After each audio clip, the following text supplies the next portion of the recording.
Topic ఏంటంటే innate immunity. దీన్నే ఏమని పిలుస్తారంటే రోగ నిరోధకత అంటారు. దీన్నే ఇంకా ఏమంటారంటే న్యాచురల్ ఇమ్యూనిటీ అని కూడా అంటారు. ఇన్నేట్ ఇమ్యూనిటీనే న్యాచురల్ ఇమ్యూనిటీ అని కూడా అంటారు. ఓకేనా? ఇన్నేట్ ఇమ్యూనిటీ లేదా సహజమైన వ్యాధి నిరోధకత.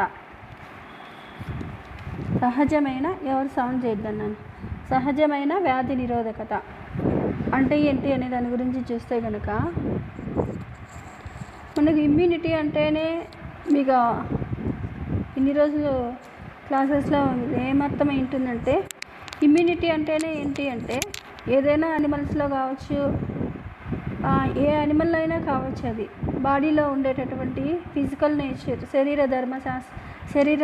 ధర్మ విధానాలు ఉన్నాయి కదా, అవి ఏం చేస్తుంది బాడీ ఐడెంటిఫై చేసి ఏదైనా సరే మన బాడీలో ఉండేటటువంటి సెల్స్ని కానీ, మన బాడీలో ఉండే ఇమ్యూన్ ఆర్గాన్స్ని కానీ, లింఫ్ వ్యవస్థ, లింఫ్ సిస్టమ్ ఉంది కదా, ఆ లింఫ్ సిస్టమ్ అవన్నీ ఐడెంటిఫై చేసి వాటి కెపాసిటీని పెంచుతూ ఉంటుంది. ఇమ్యూనిటీ అనేది కెపాసిటీని పెంచడము అంటే ఏంటి అంటే వ్యాధులు రానికుండా చూడడమే కెపాసిటీని పెంచడము అనేసి. మాటికి డిసీజెస్ రాకుండా ఉండడం కూడా ఒక విధమైనటువంటి సామర్థ్యంగా చెప్పుకోవచ్చు. ఓకేనా? సామర్థ్యం అంటే కెపాసిటీగా చెప్పుకోవచ్చు అనమాట. ఏదైనా సరే మనకి ఇంజురీ అవుతుంది కదా, గాయము అట్లా ఏదైనా అవుతుంది కదా, అలా ఇంజురీ అయినప్పుడు ఆ లోపలికి బ్యాక్టీరియాస్, వైరస్ అలా వచ్చేయచ్చు ఆ ఇంజురీ అయినటువంటి ఆ ప్లేస్ నుంచి. అలాంటి వాటికి ఇమ్యూనిటీని కూడా కలిగిస్తూ ఉంటుంది మన ఇమ్యూన్ సిస్టమ్. అంటే ఆ లోపలికి బ్యాక్టీరియా, వైరస్ అవి ఎంటర్ అయితే వాటి నుండి ఎదుర్కొని బాడీకి ఎలాంటి ఇన్ఫెక్ట్ అవ్వకుండా కాపాడడం, దాన్ని ఏమంటారు ఇమ్యూనిటీ అంటారు. ఇంకా ఏమైనా వైరస్, బ్యాక్టీరియా, పారాసైట్స్, పరాన్న జీవులు బాడీలోకి ప్రవేశిస్తూ ఉంటాయి కదా, ఎంటర్ అవుతూ ఉంటాయి కదా, అప్పుడు ఏం చేస్తాయి మన బాడీలో ఉండేటటువంటి ఇమ్యూన్ సిస్టమ్ వాటిని ఏం చేస్తాయి, డిస్ట్రాయ్ చేస్తాయి. చంపడమో, బ్రేక్ చేయడమో, బాడీ నుంచి తీసేయడమో, ఏదో ఒక మెథడ్లో వాటిని నశింపజేస్తాయి అన్నమాట. అప్పుడు ఏమవుతుంది మన బాడీలో ఇమ్యూనిటీ అలా ఏదైనా ఇన్ఫెక్టియస్ లోపలికి పోయినప్పుడు మన బాడీకి ఎలాంటి ప్రాబ్లం రాకుండా ఉంది అంటే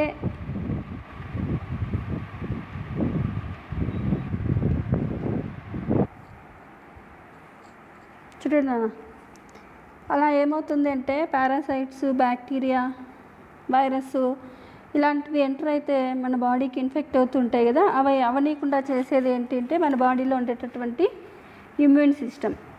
మన బాడీలో ఇమ్యూన్ సిస్టమ్కి సంబంధించి ఇమ్యూన్ సెల్స్, ఇమ్యూనల్ organs, lymph organs, lymph cells, lymph organs, lymph system ఇవన్నీ ఉన్నాయి కదా, లింఫ్ ఫ్లూయిడ్, ఇవంతా కూడా ఏం చేస్తుందంటే మన బాడీని ఇన్ఫెక్ట్ అవ్వనీయకుండా చూస్తుందన్నమాట.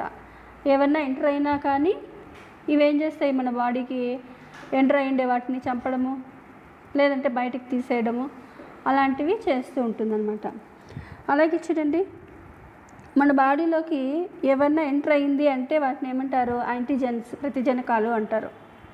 మన బాడీలోకి అవి ఏమన్నా కావచ్చు, వైరస్ కావచ్చు, బ్యాక్టీరియా కావచ్చు, ఇంకేదన్నా అవ్వచ్చు. అవి ఎంటర్ అయినాయి అంటే వాటిని ఏమంటారు అంటే యాంటీజెన్స్ అంటారు.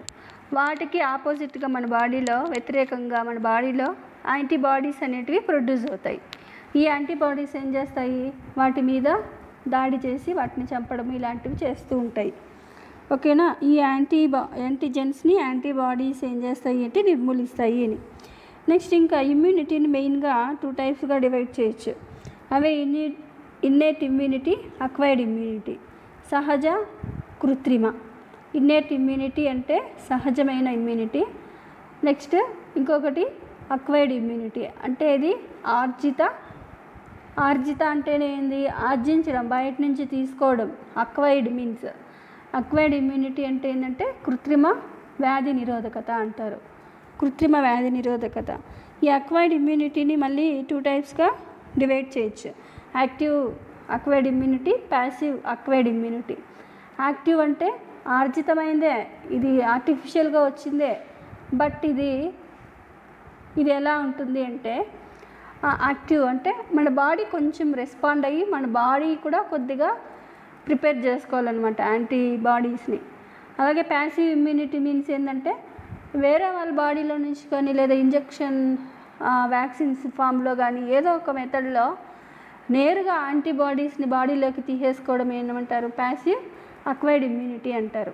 ఓకేనా. ఇలా 2 టైప్స్ ఉంటాయి మెయిన్లీ.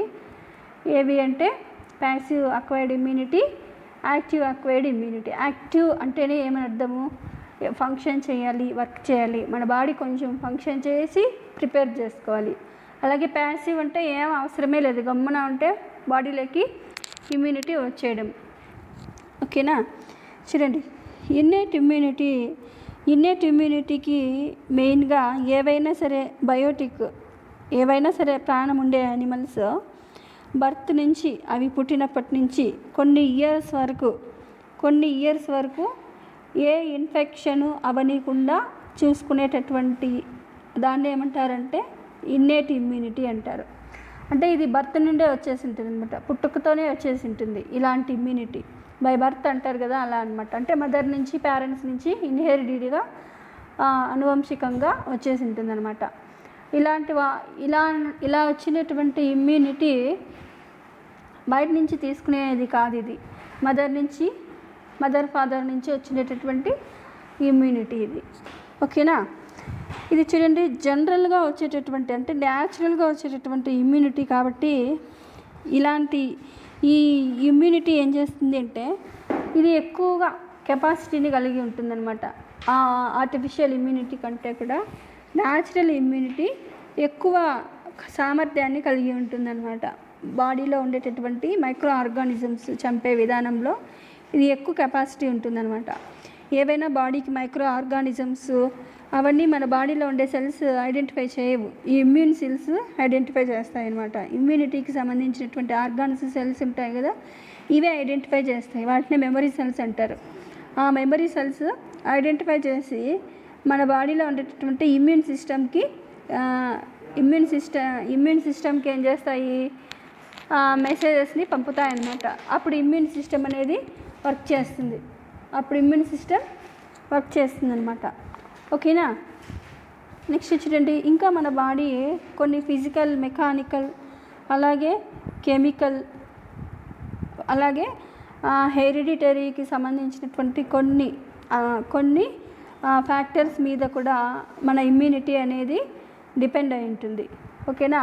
మన బాడీలో ఇమ్యూనిటీ అనేది ఎంత న్యాచురల్ ఇమ్యూనిటీ వచ్చినా కూడా, మదర్ నుంచి వచ్చినా కూడా కొన్ని వాటి మీద ఎఫెక్ట్ చూపిస్తూ ఉంటాయి. అవి ఫిజికల్ కావచ్చు, మెకానికల్గా కావచ్చు, కెమికల్ కావచ్చు, అలాగే హార్మోనల్ లేదా జీన్స్, ఇవన్నీ కూడా కొద్దిగా వాటి మీద ఇన్ఫెక్ట్ చేస్తూ ఉంటాయన్నమాట. ఓకేనా. వీటన్నిటిని దాటుకొని వస్తేనే మన బాడీకి బాగా ఇమ్యూనిటీ ఉన్నట్టు. మన బాడీలో ఇమ్యూనిటీకి సంబంధించి ఇమ్యూన్ రెస్పాండ్ని కలిగించడానికి మన బాడీలో లైన్స్ ఆఫ్ ఇమ్యూనిటీస్ ఉంటాయి. అంటే రేఖలు ఉంటాయి మన బాడీలో. రేఖలు అంటే లైన్స్ లాగా ఏం గీసిండరు, అట్లా కాదు. ఇమ్యూన్కి సంబంధించినటువంటి ఒక రో లాగా ఒకదాని తర్వాత ఒకటి ప్రొడక్ట్ చేస్తూ ఉంటాయన్నమాట బాడీలో ఇన్ఫెక్ట్ అవ్వనీయకుండా. ఓకేనా. అవి చూడండి, ఫిజికల్, మెకానికల్ ఫ్యాక్టర్స్ ఏవి అంటే మన బాడీలో ఉండే ఇమ్యూనిటీని కలిగించేటటువంటి కొన్ని ఫ్యాక్టర్స్, ఇమ్యూనిటీని కలిగించేటటువంటి కొన్ని మెకానికల్, ఫిజికల్ ఫ్యాక్టర్స్ ఏవి అంటే మెకానికల్ అండ్ ఫిజికల్ ఫ్యాక్టర్స్ అంటే భౌతిక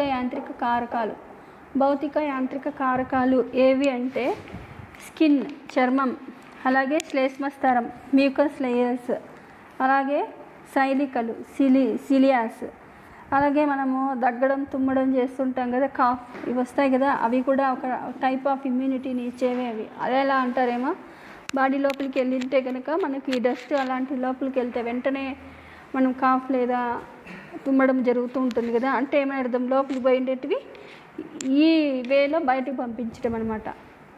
అలాగే సెలవ నుంచి కూడా మనకి ఏదన్నా డస్ట్ నోట్లోకి వచ్చింది అంటే ఉమ్మేస్తాం కదా, అలా కూడా బయటకు వచ్చేస్తుంది అనమాట. ఓకేనా. చూడండి, ఇంకా ఇంకా మన బాడీలోకి ఇవన్నీ దాటుకొని లోపలికి వెళ్ళిపోతే కనుక ఇంకా మన బాడీలో ఉండేటటువంటి ఇంకా కొన్ని సెల్స్ ఉంటాయి. ఆ సెల్స్ కూడా ఏం చేస్తాయి, ఇంకా మన బాడీకి సెకండరీ లైన్స్ ఆఫ్ ఇమ్యూనిటీ అంటారు దాన్ని. అవి కూడా మన బాడీని స్ప్రెడ్ చేస్తూ ఉంటాయి అన్నమాట. ఇంకా ఆ లోపలికి వచ్చేస్తే కనుక మన బాడీలో ఫాగోసైట్స్ ఉంటాయి. ఫాగోసైట్స్ మీన్స్ ఏంటి అంటే ఫాగోసైట్స్, పీనోసైట్స్ అని 2 రకాలు ఉన్నాయి మన బాడీలో. ఫాగోసైట్స్ మీన్స్ ఏంటి అంటే సాలిడ్ టైప్లో ఉండేటివి. అవి మెయిన్లీ మైక్రో ఆర్గానిజమ్స్. అలాంటివి తినేయడాన్ని ఏమంటారంటే ఫాగోసైటాసిస్ అంటారు. ఆ ఫాగోసైటాసిస్ చేసే వాటినే ఫాగోసైట్స్ అంటారు. పీనోసైటాసిస్ అంటే లిక్విడ్ టైప్లో ఉండేటటువంటి మనకు ఇన్ఫెక్ట్ కలిగించే వాటిని తినడాన్ని ఏమంటారంటే పీనోసైటాసిస్ అంటారు. అలా చేసేటివి పీనోసైట్స్ అంటారు. ఓకేనా. నెక్స్ట్ బయోకెమికల్ ఫ్యాక్టర్స్ కూడా కొన్ని ఉన్నాయమ్మా. ఈ బయోఫ్యాక్టర్ కెమికల్స్ ఏవి మన బాడీలో ఉండే కెమికల్ ఫ్యాక్టర్స్ ఇవి కూడా మన బాడీని ప్రొటెక్షన్ చేస్తున్నాయి, ఇమ్యూనిటీని ఇస్తున్నాయి అన్నమాట. అవి మెయిన్గా సెబేషియస్ గ్లాండ్స్. మన బాడీలో స్కిన్లో సెబేషియస్ గ్లాండ్స్ ఉంటాయి, అలాగే స్వెట్ గ్లాండ్స్. ఇవన్నీ కూడా ఏం చేస్తాయి, బయోకెమికల్ ఫ్యాక్టర్స్గా చెప్పుకోవచ్చు వీటిని. ఇవేం చేస్తాయి అంటే ఇవి కూడా బాడీ నుంచి బయటకి ఏమన్నా ఇన్ఫెక్టియస్ బాడీలోకి వచ్చింటే వాటిని బయటకి సెక్రెషన్ చేసేస్తాయి. కాబట్టి వాటిలో నుంచి బయటకు వెళ్ళిపోతూ ఉంటాయి సూక్ష్మజీవులు, అంటే మైక్రో ఆర్గానిజమ్స్.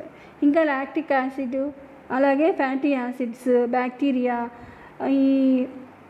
ఈ లాక్టిక్ యాసిడ్స్ అలాగే ఫ్యాటీ యాసిడ్స్ కూడా ఉన్నాయి కదా మన బాడీలో. ఇవి ఉండి ఏం చేస్తాయంటే బ్యాక్టీరియా, వైరస్ వీటిని ఏం చేస్తాయంటే డిస్ట్రాయ్ చేస్తాయి, నాశనం చేస్తాయి అన్నమాట. అలాగే మనకు డైజెస్టివ్ ట్రాక్లో మనకి స్టమక్కి సంబంధించినటువంటి గ్యాస్ట్రిక్ గ్లాండ్స్ ఉన్నాయి కదా. ఆ గ్యాస్ట్రిక్ గ్లాండ్స్లో HCl హైడ్రోక్లోరిక్ యాసిడ్ అనేది రిలీజ్ అవుతుంది కదా. హైడ్రోక్లోరిక్ యాసిడ్ అలాగే మనకు నాస్ట్రిల్స్ నుంచి కొంత సెక్రెషన్ అవుతూ ఉంటుంది కదా, అది కూడా అందులో. అలాగే saliva, lysozyme enzyme, interferons, complementary cells, bacteria ఇవన్నీ ఏం చేస్తాయి అంటే మన బాడీలో ఉండేటటువంటి మైక్రో ఆర్గానిజమ్స్ని కూడా చంపేస్తూ ఉంటాయి అన్నమాట. ఇవి చంపడం వల్ల ఏమవుతుంది, చచ్చిపోయినట్టు ఇంకెక్కడికి పోతాయి, లేదా ప్యాంక్రియాస్లోకి వెళ్ళేసి అక్కడన్నా నాశనం అవ్వాలి, అంటే క్లోమంలోకి వెళ్ళేసి అక్కడన్నా నాశనం అవ్వాలి, లేదా ఎక్స్క్రీషన్ నుంచి వేస్ట్ మెటీరియల్ ద్వారా అలా బయట రిలీజ్ అయిపోతూ ఉండాలన్నమాట. సెల్యులార్ ఫ్యాక్టర్స్, ఇంకా మనకి సెల్యులార్ ఫ్యాక్టర్స్ కూడా మన బాడీని ప్రొటెక్ట్ చేస్తూ ఉన్నాయి.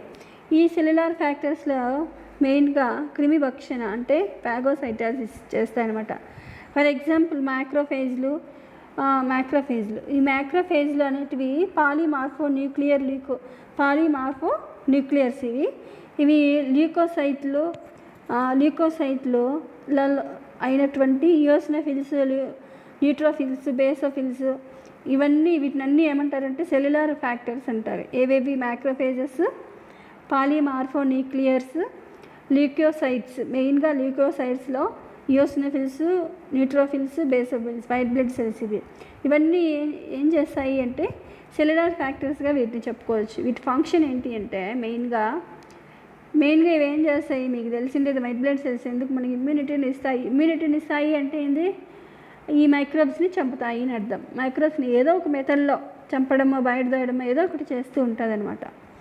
ఓకేనా. అలాగే జెనెటిక్ ఫ్యాక్టర్స్, జన్యు కారకాలు. ఈ జెనెటిక్ ఫ్యాక్టర్స్కి సంబంధించి ఇవి స్పీసీస్ ఇమ్యూనిటీ, అంటే ఒక్కొక్క స్పీసీస్కి ఒక టైప్ ఆఫ్ ఇమ్యూనిటీని కలిగించడానికి మెయిన్ కాజ్ ఏవి అంటే జెనెటిక్ ఫ్యాక్టర్సే, అంటే జన్యు కారకాలే మెయిన్. అన్ని స్పీసీస్కి ఒకే టైప్ ఆఫ్ ఇమ్యూనిటీ ఉండదు కదా, ఇమ్యూనిటీ ఉండదు. నీగ్రోస్ వారికి ఎక్కువగా ఈ కొన్ని డిసీజెస్ ఎక్కువగా వస్తూ ఉంటాయి. వాళ్ళకు వచ్చే డిసీజెస్ మన ఇండియన్స్కి రావన్నమాట. అంటే స్పీసీస్కి కూడా చేంజ్ అవుతూ ఉన్నాయి అని అర్థం ఏవి డిసీజెస్ అనేటివి. ఓకేనా. అలాగే చూడండి, అలాగే ఒక్కొక్కరికి అంటే వితిన్ స్పీసెస్ ఒకే స్పీసీస్లో ఉన్నా కూడా ప్రతి ఒక్కరికి చేంజ్ అవుతూ ఉంటుంది ఇమ్యూనిటీ. అందరికీ ఒకేలాగా ఉండదు కదా. ఫర్ ఎగ్జాంపుల్ మనమందరం ఇండియన్స్, మనమందరం ఒకే డిస్ట్రిక్ట్ సంబంధించిన వాళ్ళము, కానీ అందరికీ ఒకేలాగా ఉండదు కదా ఇమ్యూనిటీ అనేది. అందరికీ ఒకేలాగా ఇమ్యూనిటీ అయితే లేదు, ఒక్కొక్కరికి ఒక్కొక్క టైప్ ఆఫ్ ఇమ్యూనిటీ ఉంది. కొందరికి కోల్డ్ వెంటనే వచ్చేస్తుంది, కొందరికైతే కోల్డ్ ఎలా ఉంటుంది, వాళ్ళకి కోల్డ్కి ఇమ్యూనిటీ ఉంటుంది. అలా చిన్న డిసీజెస్ కూడా ఇమ్యూనిటీలో చేంజ్ ఉంటుంది అనమాట. నాకు తొందరగా వస్తుంది, నాకు అసలు అవి పట్టదు అంటుంటుంది, అదే ఇమ్యూనిటీ అంటే. ఓకేనా. ఇమ్యూనిటీ అనేది స్పీసీస్కి డిఫరెంట్గా ఉంటుంది, అలాగే వితిన్ స్పీసీస్కి కూడా ఒకే జాతికి సంబంధించిన మనుషుల్లోనూ వేరువేరుగా ఉంటుంది అని చెప్పడానికి ఎగ్జాంపుల్ అనమాట. ఓకేనా. ఇంకా టెంపరేచరు, ఇన్ఫ్లమేషన్, వాపు, ఉష్ణోగ్రత, వాపు, ఇంకా సెల్యులార్ డ్యామేజ్ అవ్వడము, సెల్స్ డ్యామేజ్ అవ్వడం, కణజాలాలకు గాయాలు అవ్వడము, ఇరిటేషన్, ఫీవర్, ఇంటర్ఫెరెన్స్, ఇవి కూడా ఇమ్యూనిటీలో మెయిన్ పార్ట్ ఉంటుందన్నమాట. వీటికి కూడా ఇవి కూడా ఇమ్యూనిటీలో మెయిన్ పార్ట్ ఉంటుందన్నమాట. ఇవి కూడా ఇమ్యూనిటీకి కొద్దిగా కాజ్ అవుతూ ఉంటాయి అన్నమాట. ఇదంతా దేని గురించి చెప్పుకున్నాము, ఇదంతా ఇన్నేట్ ఇమ్యూనిటీ గురించి, జనరల్గా ఉండేటటువంటి ఇమ్యూనిటీ, జనరల్గా న్యాచురల్గా ఉండే ఇమ్యూనిటీ, సహజ ఇమ్యూనిటీ అంటే ఎలా పేరెంట్స్ నుంచి ఎలా బేబీస్కి ఎలాంటి ఇమ్యూనిటీ ఉంటుంది, ఇమ్యూనిటీలో డిఫరెన్స్ ఎలా ఉంటుంది, ఇమ్యూనిటీకి ఏవేవి మెయిన్ ఫ్యాక్టర్స్ ఏవి ఉంటాయి, మన బాడీలో ఉండే ఫ్యాక్టర్స్ ఏవి, ఇమ్యూనిటీ ఫ్యాక్టర్స్ అవన్నమాట.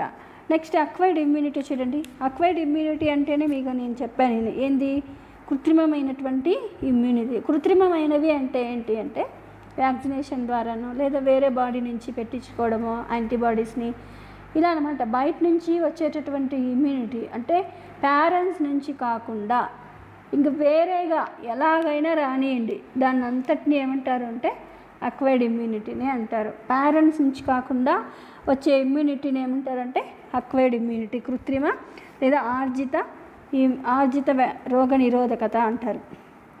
ఓకేనా. ఈ బేబీస్ పుడతారు కదా, బేబీ ఆఫ్టర్ బర్త్ మధ్యలో కానీ లేదా పుట్టినప్పుడు కానీ మదర్ నుంచి వచ్చిండేది కాకుండా బయట నుంచి తీసుకునేటటువంటి ప్రతి ఏదైనా సరే రోగ నిరోధకతను, ఇమ్యూనిటీని ఏమంటారంటే చూడన్నా. ఇప్పుడు మనము ఏం చేసాము, ఇక్కడ ఎవరికైతే బై బర్త్ పుట్టుకతోనే ఎవరికైతే ఇమ్యూనిటీ సరిగ్గా లేదో వాళ్ళకి ఏం చేస్తారు అంటే బయట నుండి కానీ లేదా వేరే హ్యూమన్ బీయింగ్స్ నుంచి కానీ లేదా వేరే యానిమల్ నుంచి కానీ ఈ వైట్ బ్లడ్ సెల్స్ని అలాగే యాంటీబాడీస్ని తీసుకొని కలెక్ట్ చేసి ఇంకొక ఎవరికైతే అది తక్కువ ఉందో ఆ యానిమల్ హ్యూమన్ బీయింగ్స్కి ఇన్సర్ట్ చేస్తారనమాట. అప్పుడు వాడికి ఇమ్యూనిటీ అనేది బాగుంటుంది. ఓకేనా.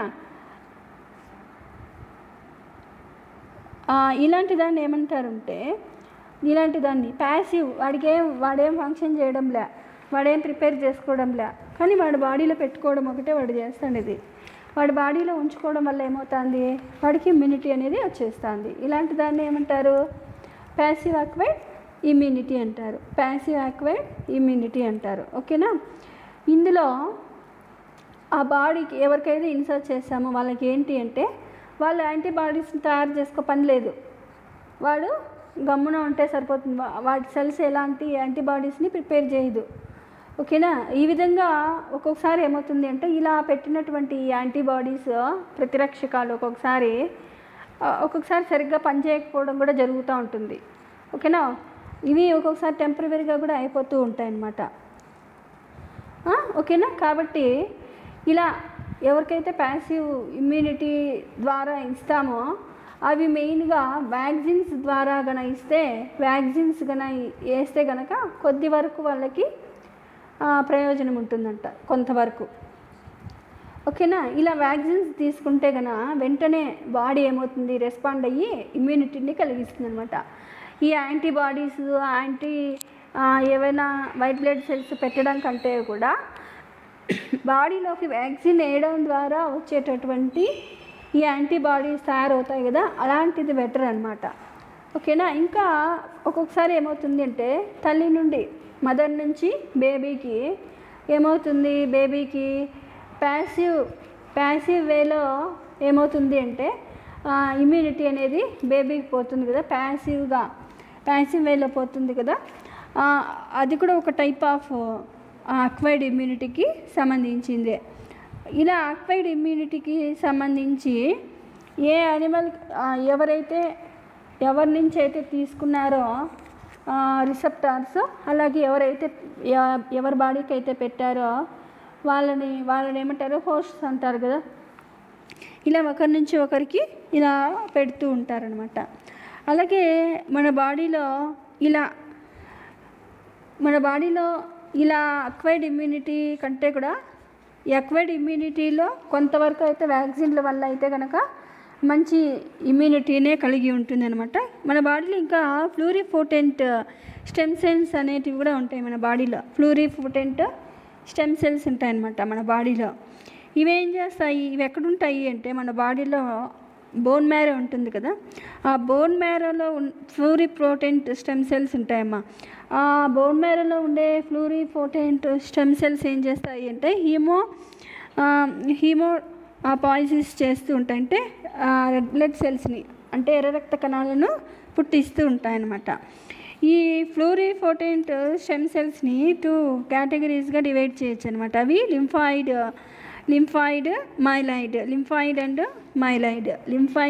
And myeloid. ఓకేనా. లింఫాయిడ్ చూడండి, వైట్ బ్లడ్ సెల్స్. ఈ వైట్ బ్లడ్ సెల్స్ ఉన్నాయి కదా మన బాడీలో, తెల్ల రక్త కణాలు ఉన్నాయి కదా, తెల్ల రక్త కణాలు గ్రాన్యులోసైట్స్, గ్రాన్యులోసైట్స్ అంటే కణికాభ కణాలు, కణికాభ రహిత కణాలు అనేటివి 2 రకాల కణాలు ఉన్నాయి కదా. ఈ కణాలు ఏం చేస్తాయంటే ఈ వైట్ బ్లడ్ సెల్స్ అసలు చేంజ్ అవ్వకుండా, అలాగే క్లీవేజ్ జరగకుండా, విభజన జరగకుండా అలాగే ఉండి లింఫాయిడ్ సిస్టమ్ ఉంది కదా మన బాడీలో, లింఫాయిడ్ సిస్టంలోకి వెళ్ళి డెవలప్ అవుతూ ఉంటాయి అన్నమాట. వీటిలో మెయిన్ ఏముంటాయి అంటే వైట్ బ్లడ్ సెల్స్ లింఫాయిడ్ వర్గంలోకి వెళ్ళి అభివృద్ధి చెందేటటువంటి ఈ వైట్ బ్లడ్ సెల్స్ ఏవేవి ఉంటాయంటే లింఫోసైట్స్, డెండ్రైట్ సెల్స్. మెయిన్గా లింఫోసైట్స్ అండ్ డెండ్రైట్ సెల్స్. ఈ లింఫోసైట్స్ను మెయిన్గా ఇవి మళ్ళీ 3 టైప్స్గా డివైడ్ చేయొచ్చు అంట. T lymphocytes, B lymphocytes, natural killer cells అనేసి. ఏవి లింపోసైట్లే అమ్మ. లింఫోసైట్లను మళ్ళీ 3 టైప్స్గా డివైడ్ చేయొచ్చు. ఆ 3 టైప్స్లో ఏవి లింపోసైట్లు, T lymphocytes, B lymphocytes and natural killer cells. ఇలా 3 టైప్స్గా డివైడ్ చేయొచ్చు. అలాగే ఈ టీ లింపోసైట్స్ ఉన్నాయి కదా, ఈ టీ లింపోసైట్స్ ఏం చేస్తాయి, టీ అంటేనే థైమస్ అనేసి. ఈ కొన్ని లింపోసైట్స్ ఏమవుతాయి, థైమస్ గ్లాండ్స్లోకి వెళ్ళి అక్కడ ప్రిలిఫరేషన్ చెందడం వల్ల వాటిని టీ లింపోసైట్స్ అన్నారు, థైమస్ గ్లాండ్ లింపోసైట్స్ అన్నారు. అలాగే బి లింపోసైట్స్ ఇవేం చేస్తాయి అంటే థైమస్ గ్లాండ్లోకి పోవు, బోన్ మ్యారోలోనే ఉండిపోయేసి అలాగే బాడీలో సెల్స్లోకి చేరుతాయన్నమాట. ఇలాంటి దాన్ని ఏమంటారంటే వీటిని బి లింపోసైట్స్ అంటారు. వీటిని ఏమంటారు, బి లింపోసైట్స్ అంటారు. ఇంకా మనము ఈ టీ లింపోసైట్స్ని మళ్ళీ 2 టైప్స్గా డివైడ్ చేయొచ్చు. CD8+ cells, CD8+, CD4+. ఈ CD8+ సెల్స్ని ఏమంటారు అంటే సైటోటాక్సిక్ సెల్స్ అంటారు. అలాగే CD4 సెల్స్ని ఏమంటారు అంటే హెల్పర్ సెల్స్, సహాయక కణాలు అని కూడా అనొచ్చు అనమాట. ఓకేనా. Next B lymphocytes. ఈ బి లింఫోసైట్స్ ఏం చేస్తాయి అంటే మన బాడీలో ఇమ్యునోగ్లోబులిన్ జీని తయారు చేస్తాయి అనమాట. ఇమ్యునోగ్లోబులిన్ జీని తయారు చేస్తాయి. మీకు తెలుసు ఇమ్యునోగ్లోబులిన్స్ 5 టైప్స్ అనేసి, అవి చెప్పాల్సిన పని లేదు. అవి ఇమ్యునోగ్లోబులిన్ GAMED ఇలా 5 టైప్స్ ఉంటాయన్నమాట. ఇవంతా ఇది లింఫాయిడ్ వర్గానికి, లింఫాయిడ్ లైన్స్ సంబంధించింది. అలాగే మైలాయిడ్ క్లాస్కి వర్గానికి సంబంధించింది చూస్తే కనుక ఈ మైలాయిడ్ వర్గంలో ఈ స్టెమ్ సెల్స్, మైలాయిడ్ అనే స్టెమ్ సెల్ ఉంటుంది. ఆ మైలాయిడ్ స్టెమ్ సెల్ నుంచి కణాలు కొన్ని సెల్స్ అనేటివి డెవలప్ అవుతూ ఉంటాయి. ఆ కొన్ని సెల్స్ ఏవి అంటే మోనోసైట్స్, పాలీమార్ఫోన్యూక్లియర్ ల్యూకోసైట్స్, ఇయోసినోఫిల్స్, మెగాకారియోసైట్స్ అనమాట. ఇవన్నీ ఇక్కడ నుంచి డెవలప్ అవుతాయి అంటే మైలాయిడ్ క్లాస్కు సంబంధించి మైలాయిడ్ స్టెమ్ సెల్ అనేది ఉంటుంది. ఆ మైలాయిడ్ స్టెమ్ సెల్ నుంచి ఈ మోనోసైట్స్, పాలీమార్ఫోన్యూక్లియర్ ల్యూకోసైట్, ఇయోసినోఫిల్స్, మెగాకారియోసైట్స్ ఇవన్నీ కూడా డెవలప్ అవుతూ ఉంటాయి అన్నమాట. ఓకేనా. అలాగే గ్రాన్యులోసైట్స్ మెయిన్గా 3 టైప్స్ మీకు తెలిసింది ఇదే వైట్ బ్లడ్ సెల్స్కి సంబంధించి. అవి న్యూట్రోఫిల్స్, యోసినోఫిల్స్, బేసోఫిల్స్. న్యూట్రోఫిల్స్ మనకు తెలుసు. న్యూట్రోఫిల్స్ ఎక్కడుంటాయి అంటే బ్లడ్ ఫ్లో అవుతూ ఉంటుంది కదా, ఆ బ్లడ్లోనే ఉంటాయమ్మా. దీనిలో ఈ న్యూట్రోఫిల్స్ ఇవి కూడా ఎక్కడి నుంచి డిరైవ్ అవుతాయి అంటే బోన్ మ్యారో నుంచే పుడతాయి ఇవి కూడా.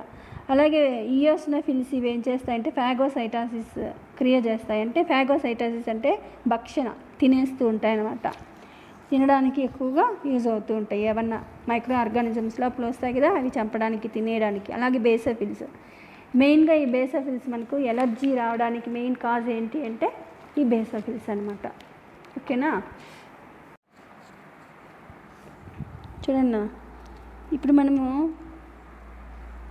ఏం చేసాము ఇక్కడ, ఎవరికైతే బై బర్త్ పుట్టుకతోనే ఎవరికైతే ఇమ్యూనిటీ సరిగ్గా లేదో వాళ్ళకి ఏం చేస్తారు అంటే బయట నుండి కానీ లేదా వేరే హ్యూమన్ బీయింగ్స్ నుంచి కానీ లేదా వేరే యానిమల్ నుంచి కానీ ఈ వైట్ బ్లడ్ సెల్స్ని అలాగే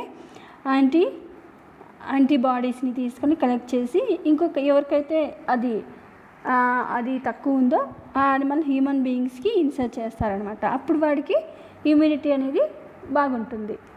ఓకేనా. ఇలాంటి దాన్ని ఏమంటారంటే ప్యాసివ్, వాడేం ఫంక్షన్ చేయడంలే, వాడేం ప్రిపేర్ చేసుకోవడంలే, కానీ వాడి బాడీలో పెట్టుకోవడం ఒకటే వాడు చేస్తాడు. ఇది వాడి బాడీలో ఉంచుకోవడం వల్ల ఏమవుతుంది, వాడికి ఇమ్యూనిటీ అనేది వచ్చేస్తుంది. ఇలాంటి దాన్ని ఏమంటారు, ప్యాసివ్ అక్వైర్డ్ ఇమ్యూనిటీ అంటారు. ఓకేనా. ఇందులో ఆ బాడీకి ఎవరికైతే ఇన్సర్ట్ చేస్తామో వాళ్ళకి ఏంటి అంటే వాళ్ళు యాంటీబాడీస్ని తయారు చేసుకో పని లేదు, వాడు గమ్మున ఉంటే సరిపోతుంది. వాటి సెల్స్ ఎలాంటి యాంటీబాడీస్ని ప్రిపేర్ చేయదు. ఓకేనా. ఈ విధంగా ఒక్కొక్కసారి ఏమవుతుంది అంటే ఇలా పెట్టినటువంటి యాంటీబాడీస్ ప్రతిరక్షకాలు ఒక్కొక్కసారి సరిగ్గా పనిచేయకపోవడం కూడా జరుగుతూ ఉంటుంది. ఓకేనా. ఇవి ఒక్కొక్కసారి టెంపరరీగా కూడా అయిపోతూ ఉంటాయి అన్నమాట. ఓకేనా. కాబట్టి ఇలా ఎవరికైతే ప్యాసివ్ ఇమ్యూనిటీ ద్వారా ఇస్తామో అవి మెయిన్గా వ్యాక్సిన్స్ ద్వారా వేస్తే కనుక కొద్ది వరకు వాళ్ళకి ప్రయోజనం ఉంటుందంట, కొంతవరకు. ఓకేనా. ఇలా వ్యాక్సిన్స్ తీసుకుంటే వెంటనే బాడీ ఏమవుతుంది, రెస్పాండ్ అయ్యి ఇమ్యూనిటీని కలిగిస్తుంది అనమాట. ఈ యాంటీబాడీస్ ఏవైనా వైట్ బ్లడ్ సెల్స్ పెట్టడం కంటే కూడా బాడీలోకి వ్యాక్సిన్ వేయడం ద్వారా వచ్చేటటువంటి ఈ యాంటీబాడీస్ తయారవుతాయి కదా, అలాంటిది బెటర్ అనమాట.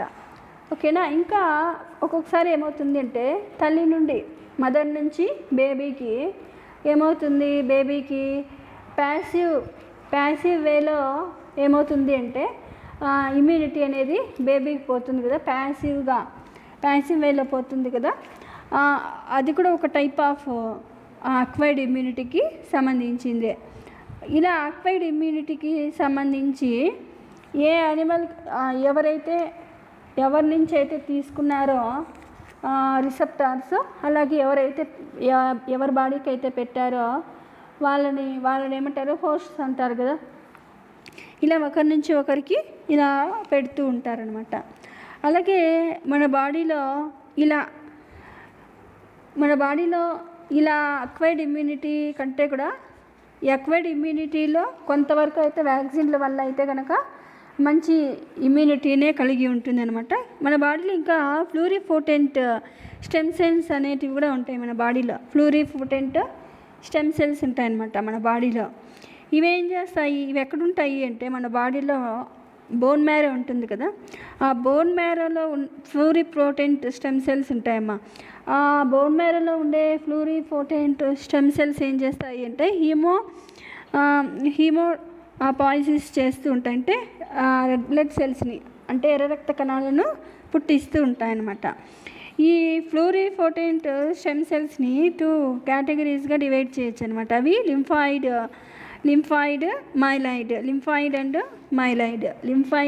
And myeloid. ఓకేనా. లింఫాయిడ్ చూడండి, వైట్ బ్లడ్ సెల్స్. ఈ వైట్ బ్లడ్ సెల్స్ ఉన్నాయి కదా మన బాడీలో, తెల్ల రక్త కణాలు ఉన్నాయి కదా, తెల్ల రక్త కణాలు గ్రాన్యులోసైట్స్, ఏ గ్రాన్యులోసైట్స్ అంటే కణికాభ కణాలు, కణికాభ రహిత కణాలు అనేటివి 2 రకాల కణాలు ఉన్నాయి కదా. ఈ కణాలు ఏం చేస్తాయంటే ఇవి ఈ వైట్ బ్లడ్ సెల్స్ అసలు చేంజ్ అవ్వకుండా, అలాగే క్లీవేజ్ జరగకుండా, విభజన జరగకుండా అలాగే ఉండి లింఫాయిడ్ సిస్టమ్ ఉంది కదా మన బాడీలో, లింఫాయిడ్ సిస్టంలోకి వెళ్ళి డెవలప్ అవుతూ ఉంటాయి అన్నమాట. వీటిలో మెయిన్ ఏముంటాయి అంటే వైట్ బ్లడ్ సెల్స్ లింఫాయిడ్ వర్గంలోకి వెళ్ళి అభివృద్ధి చెందేటటువంటి ఈ వైట్ బ్లడ్ సెల్స్ ఏవేవి ఉంటాయంటే లింఫోసైట్స్, డెండ్రైట్ సెల్స్. మెయిన్గా లింఫోసైట్స్ అండ్ డెండ్రైట్ సెల్స్. ఈ లింఫోసైట్స్ను మెయిన్గా ఇవి మళ్ళీ 3 టైప్స్గా డివైడ్ చేయొచ్చు అంట. T lymphocytes, B lymphocytes, natural killer cells అనేసి. ఇవి లింఫోసైట్లే అమ్మ. లింఫోసైట్లను మళ్ళీ 3 టైప్స్గా డివైడ్ చేయొచ్చు.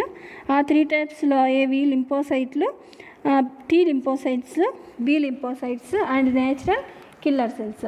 ఇలా 3 టైప్స్గా డివైడ్ చేయొచ్చు. అలాగే ఈ టీ లింఫోసైట్స్ ఉన్నాయి కదా, ఈ టీ లింఫోసైట్స్ ఏం చేస్తాయి, టీ అంటేనే థైమస్ అనేసి. ఈ కొన్ని లింఫోసైట్స్ ఏమవుతాయి, థైమస్ గ్లాండ్స్లోకి వెళ్ళి అక్కడ ప్రిలిఫరేషన్ చెందడం వల్ల వాటిని టీ లింఫోసైట్స్ అన్నారు, థైమస్ గ్లాండ్ లింఫోసైట్స్ అన్నారు. అలాగే బి లింఫోసైట్స్ ఇవేం చేస్తాయి అంటే థైమస్ గ్లాండ్లోకి పోవు, బోన్ మ్యారోలోనే ఉండిపోయేసి అలాగే బాడీలో సెల్స్లోకి చేరుతాయి అన్నమాట. ఇలాంటి దాన్ని ఏమంటారంటే వీటిని బి లింఫోసైట్స్ అంటారు. వీటిని ఏమంటారు, బి లింఫోసైట్స్ అంటారు. ఇంకా మనము ఈ టీ లింఫోసైట్స్ని మళ్ళీ 2 టైప్స్గా డివైడ్ చేయొచ్చు. CD8+ cells, CD8+, CD4+. ఈ CD8+ సెల్స్ని ఏమంటారు అంటే సైటోటాక్సిక్ సెల్స్ అంటారు. అలాగే CD4 సెల్స్ని ఏమంటారు అంటే హెల్పర్ సెల్స్, సహాయక కణాలు అని కూడా అనొచ్చు అనమాట. ఓకేనా. Next B lymphocytes. ఈ బి లింఫోసైట్స్ ఏం చేస్తాయి అంటే మన బాడీలో ఇమ్యునోగ్లోబులిన్ జీని తయారు చేస్తారనమాట. ఇమ్యునోగ్లోబులిన్ జీని తయారు చేస్తాయి. మీకు తెలుసు ఇమ్యునోగ్లోబులిన్స్ 5 టైప్స్ అనేసి, అవి చెప్పాల్సిన పని లేదు. అవి ఇమ్యునోగ్లోబులిన్ GAMED ఇలా 5 టైప్స్ ఉంటాయన్నమాట. ఇవంతా ఇది లింఫాయిడ్ వర్గానికి, లింఫాయిడ్ లైన్స్ సంబంధించింది. అలాగే మైలాయిడ్ క్లాస్కి వర్గానికి సంబంధించింది చూస్తే కనుక ఈ మైలాయిడ్ వర్గంలో ఈ స్టెమ్ సెల్స్, మైలాయిడ్ అనే స్టెమ్ సెల్ ఉంటుంది. ఆ మైలాయిడ్ స్టెమ్ సెల్ నుంచి కణాలు కొన్ని సెల్స్ అనేటివి డెవలప్ అవుతూ ఉంటాయి. ఆ కొన్ని సెల్స్ ఏవి అంటే మోనోసైట్స్, పాలీమార్ఫోన్యూక్లియర్ ల్యూకోసైట్స్, ఇయోసినోఫిల్స్, మెగాకారియోసైట్స్ అనమాట. ఇవన్నీ ఇక్కడ నుంచి డెవలప్ అవుతాయి అంటే మైలాయిడ్ క్లాస్కు సంబంధించి మైలాయిడ్ స్టెమ్ సెల్ అనేది ఉంటుంది. ఆ మైలాయిడ్ స్టెమ్ సెల్ నుంచి ఈ మోనోసైట్స్, పాలీమార్ఫోన్యూక్లియర్ ల్యూకోసైట్, ఇయోసినోఫిల్స్, మెగాకారియోసైట్స్ ఇవన్నీ కూడా డెవలప్ అవుతూ ఉంటాయన్నమాట. ఓకేనా. అలాగే గ్రాన్యులోసైట్స్ మెయిన్గా 3 టైప్స్ మీకు తెలిసిందేదే వైట్ బ్లడ్ సెల్స్కి సంబంధించి. అవి న్యూట్రోఫిల్స్, ఇయోసినోఫిల్స్, బేసోఫిల్స్. న్యూట్రోఫిల్స్ మనకు తెలుసు. న్యూట్రోఫిల్స్ ఎక్కడుంటాయి అంటే బ్లడ్ ఫ్లో అవుతూ ఉంటుంది కదా, ఆ బ్లడ్లోనే ఉంటాయమ్మా. దీనిలో ఈ న్యూట్రోఫిల్స్ ఇవి కూడా ఎక్కడి నుంచి డిరైవ్ అవుతాయి అంటే బోన్ మ్యారో నుంచే పుడతాయి ఇవి కూడా. అలాగే ఇయోసినోఫిల్స్ ఇవి ఏం చేస్తాయంటే ఫాగోసైటాసిస్ క్రియ చేస్తాయి. అంటే ఫాగోసైటాసిస్ అంటే భక్షణ, తినేస్తూ ఉంటాయి అన్నమాట. తినడానికి ఎక్కువగా యూజ్ అవుతూ ఉంటాయి. ఏమన్నా మైక్రో ఆర్గానిజమ్స్ లోపల వస్తాయి కదా, అవి చంపడానికి, తినేయడానికి. అలాగే బేసోఫిల్స్, మెయిన్గా ఈ బేసోఫిల్స్ మనకు ఎలర్జీ రావడానికి మెయిన్ కాజ్ ఏంటి అంటే ఈ బేసోఫిల్స్ అనమాట. ఓకేనా.